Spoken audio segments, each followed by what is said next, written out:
بہت ہی کم اشخاص اپنی زندگی کا مقصد معاشرے کے عقدوں یا اخلاقی قدروں سے متعلق سوچ و وچار کرتے ہیں۔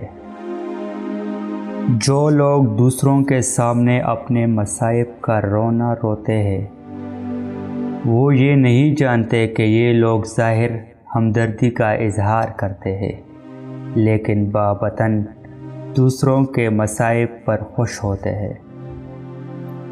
عورت کو جمع میں دو سٹائل بہت زیادہ پسند ہیں، اول جولی میں بیٹھ کر، دوم کھڑے ہو کر۔